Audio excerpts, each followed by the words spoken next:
Your side? What do you Well, we first met you in Cali already, so what events brought you to Cali? And Okay. tell us how you heard about this young lady that prompted you to Well- send a letter. I was born in Colon, Panama. They told me that they took me to Providence when I was 8 months old. And when I got there, they said that I went right straight to my grandfather.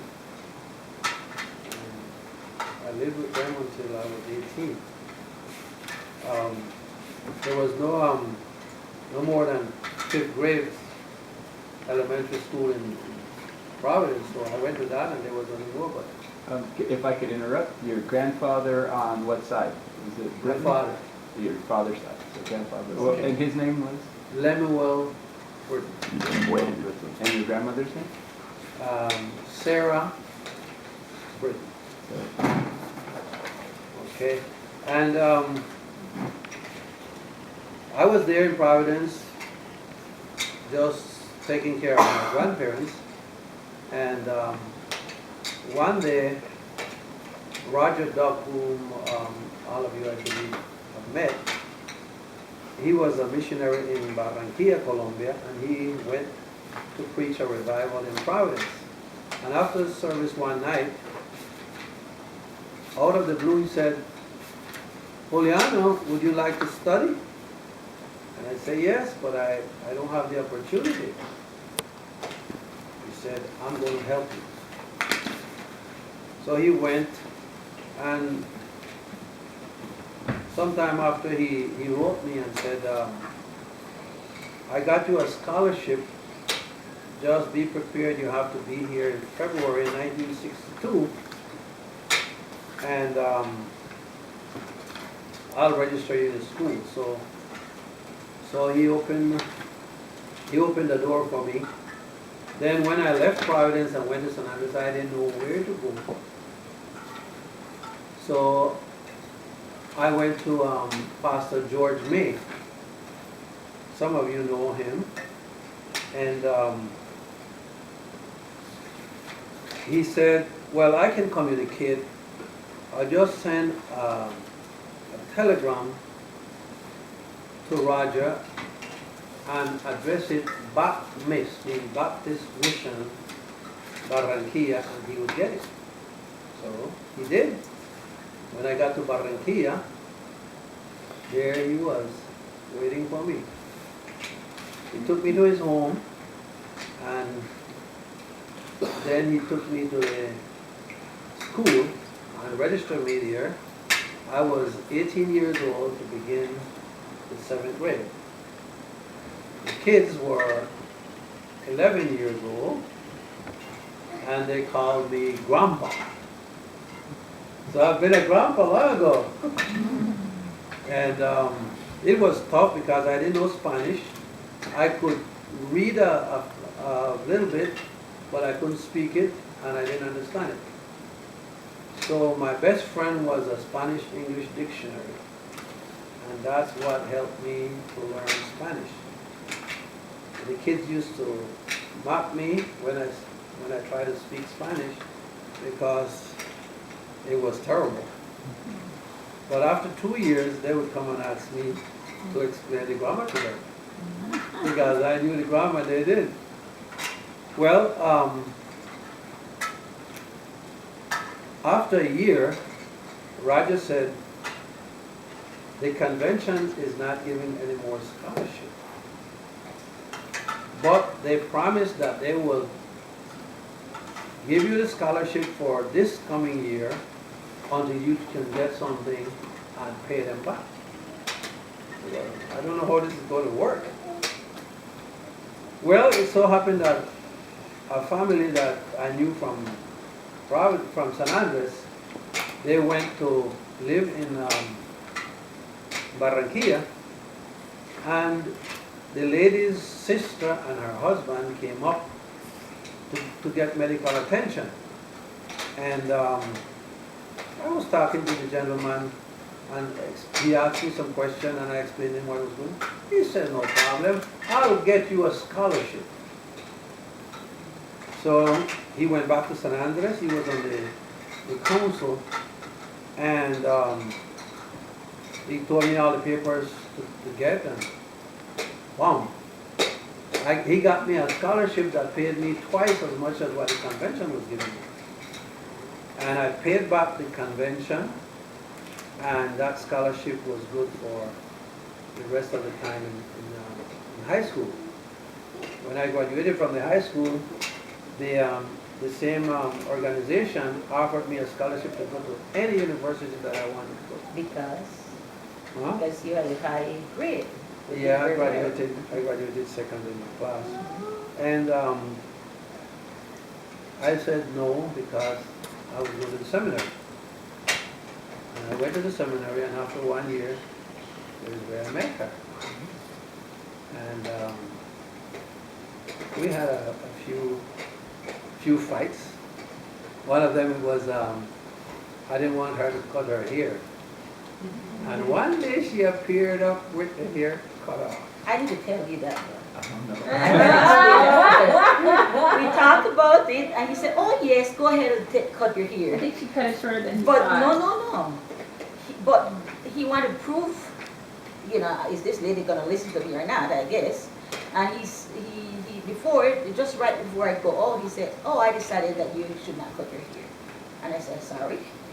I'll go and cut it. That was it. Hallelujah. Go ahead. Okay. And She's well, kept it short ever since. Just kidding.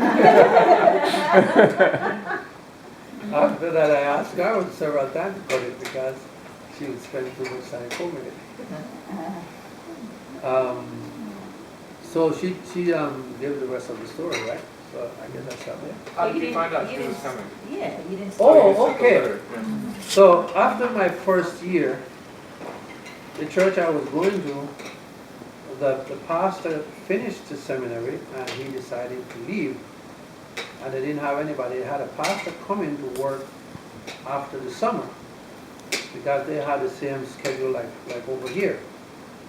So I had to live outside, and then the church asked me if I would work with them for the 3 months of summer until the pastor came. So I went there, and that was my first experience pastoring. I had no idea what I was doing. But anyway, I worked there, and every week I would go to the seminary to check to see if I had mail coming from my parents. And as I was walking through the hall in the seminary, the president was coming out of his office, and he said, "Juliano, do you know Sheila Bryant?" I said, "No." He said, "Come to my office and I'll show you a picture." Oh. I said, "No, I don't know her, but do you have her address?" And I remember... Before or after you saw the picture? Well, no, after I saw the picture. Okay. So he said yes. And I still remember it is Post Office Box 160, San Andres, Colombia. So I went home and I wrote a letter, and I had one of these little snapshots they take when you walk along the street. So that's a custom over there. And I put it in the envelope, and I said, "I heard you're coming. I saw your picture, and I'm putting this picture so that you'll know who I am.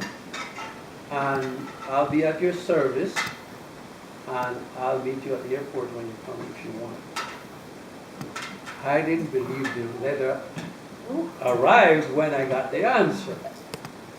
And I don't remember what it says because I did not keep the letter. You wrote him back? Yeah, she wrote me back. I wrote him back. You remember the address, but he doesn't remember what the letter said. No, I don't remember. But anyway, But you know that I said I was coming. What? Yeah. so I went, and here she came out, and I used to say love at first sight. And I had some, what do you say?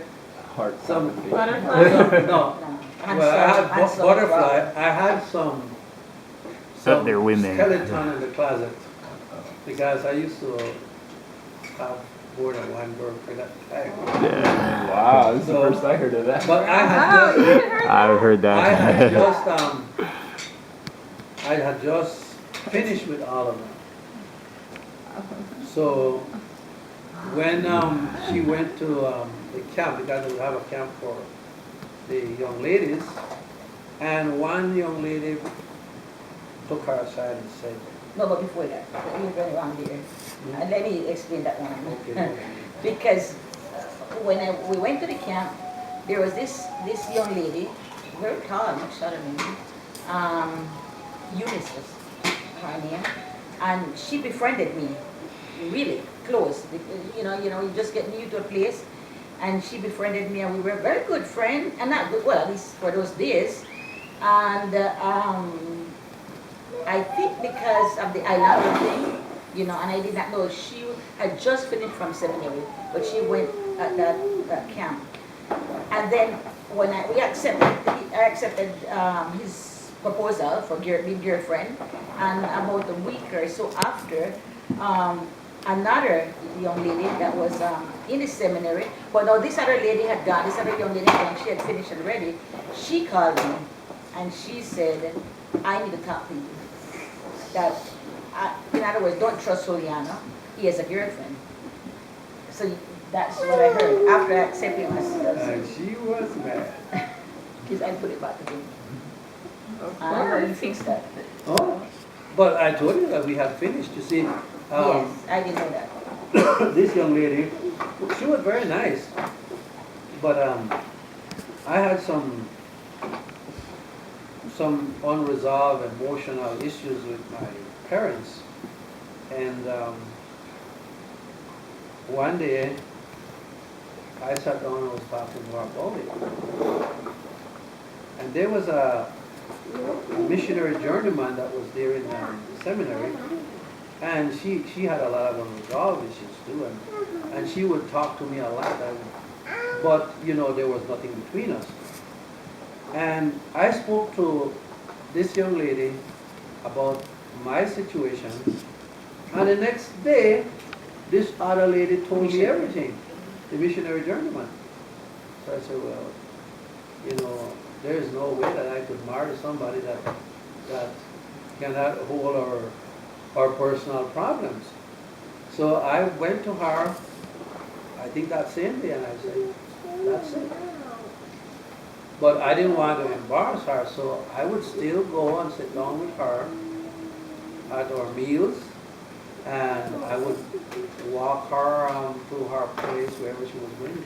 But there was nothing between us then. It was finished. But nobody knew because we did it in a very discreet way. And we solved that problem, and that was it. How long did you live in San Andres before you moved to Cali? From May until August, the end of August. Who'd you stay with while you were there? Rodwell, Okay. and then they left for the United States. And your 7th grade through high school was in Barranquilla? Barranquilla, yes. And then you moved to Cali. And it was pretty seamless to go to the seminary, or did you need a scholarship to?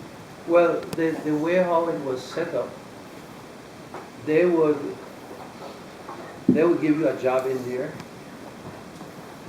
I remember they used to pay, if you clean, they would pay you 6 pesos an hour. And if you did English translation, they would pay you 8. So I got the 8 pesos an hour job. And when she started working, she also got the 8. But most everybody else, I think it was just about 3 or 4 of us doing that. All the others got 6 pesos. And then the convention would give us partial scholarship. They would pay half of it and we pay the other half. So we worked to pay the other half. How about food and things like that? What was it? The scholarship included half the apartment, half the tuition, and half the meals. And then we had to work at the other half. But they provided a job for us. Yeah. And that was good, and he did good. He was top of his class. And, well, I was top of my class too, in Christian education. Both of us. And you went to high school in Bluefields. I went to high school in Bluefields. Any other questions or? How old were you when you finished high school? 24. But And- you Had started- you not done that, you would have not met mom. And you started seminary You at would have been- 24? No, I had to wait another year. So I started seminary in, I think it was 25. Because when it started, when the semester started, and when the school ended. Well, thank you all very much. We have been enjoying this thoroughly.